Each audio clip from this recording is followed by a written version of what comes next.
വിഴിഞ്ഞം അന്താരാഷ്ട്ര തുറമുഖത്തെ വിദേശ നിക്ഷേപ വിവാദത്തിൽ കേരള രാഷ്ട്രീയത്തെ കൃത്യമായി വരച്ചുകാട്ടുന്ന ഒരേയൊരു എഡിറ്റോറിയൽ ഇന്ന് പുറത്തു വന്നിരിക്കുകയാണ്. മുസ്ലിം ലീഗിന്റെ മുഖപത്രമായ ചന്ദ്രികയുടേതാണത്.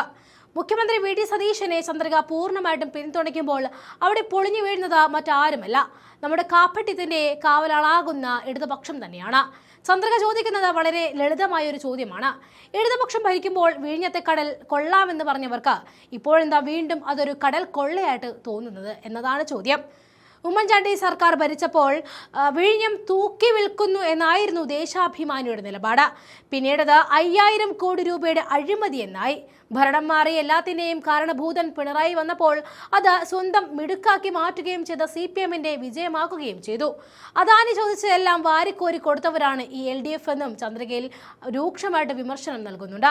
വി ഡി സതീശൻ വിദേശ ഓഹരി കൈമാറ്റത്തിന്റെ കൃത്യമായ നിലപാട് വ്യക്തമാക്കിയപ്പോൾ ഇവർക്ക് വീണ്ടും അത് കടൽ കൊള്ളയാകുന്നത് എന്തുകൊണ്ടാണ് എന്നതാണ് ചന്ദ്രികയുടെ ചോദ്യം. പ്രതിപക്ഷത്തിരിക്കുമ്പോൾ വികസന വിരോധികളാവുക, ഭരണത്തിലെത്തുമ്പോൾ അത് സ്വന്തം അക്കൗണ്ടിലാക്കുക, വീണ്ടും പ്രതിപക്ഷത്താകുമ്പോൾ പഴയ സ്വഭാവത്തെ പുറത്തെടുക്കുക.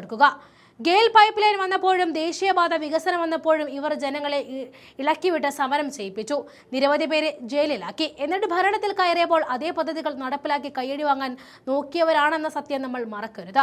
ഇനി അടുത്ത കാര്യം, മുഖ്യമന്ത്രി വി ഡി സതീശൻ കൂടുതൽ വകുപ്പുകൾ കൈകാര്യം ചെയ്യുന്നതിനെതിരെ ചിലർ വാളെടുക്കുന്നതാണ്. അതിനും ചന്ദ്രിക കൃത്യമായ മറുപടി നൽകുന്നുണ്ട്. കാര്യപ്രാപ്തിയുള്ളവർക്ക് എത്ര വകുപ്പ് വേണമെങ്കിലും കൈകാര്യം ചെയ്യാം എന്നതാണ് മറുപടി.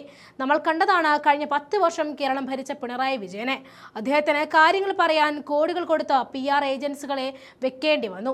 അവർ എഴുതി കൊടുക്കുന്നത് വള്ളി പുള്ളി തെറ്റാതെ വന്ന് വായിക്കാനായിരുന്നു പിണറായിയുടെ യോഗം. എന്നാൽ നിലവിലെ മുഖ്യമന്ത്രിക്ക് അങ്ങനെയൊരു PR ഏജൻസിയുടെ ആവശ്യമില്ല. കാര്യങ്ങൾ സ്വന്തമായി പഠിച്ച് കൃത്യമായി ജനങ്ങളിലേക്ക് എത്തിക്കാൻ അദ്ദേഹത്തിന് നല്ല കഴിവുണ്ട്. പിണറായി വിജയനെ നിയമസഭയിലെയും പുറത്തെയും പെർഫോമൻസ് കണ്ട സ്വന്തം പാർട്ടിയിലെ MLA-മാർക്ക് പോലും ഇപ്പോൾ സഹതാപം തോന്നുന്നുണ്ടാകാമെന്നാണ് ചന്ദ്രിക പരിഹസിക്കുന്നത്. ചുരുക്കത്തിൽ വിഴിഞ്ഞം അദാനി വിഷയത്തിൽ മുഖ്യമന്ത്രി വി ഡി സതീശനെ പിന്തുണയ്ക്കുകയും പിണറായിയെ വലിച്ചുകീറി ഒട്ടിക്കുന്നതുമാണ് ചന്ദ്രികയിലെ മുഖപത്രം.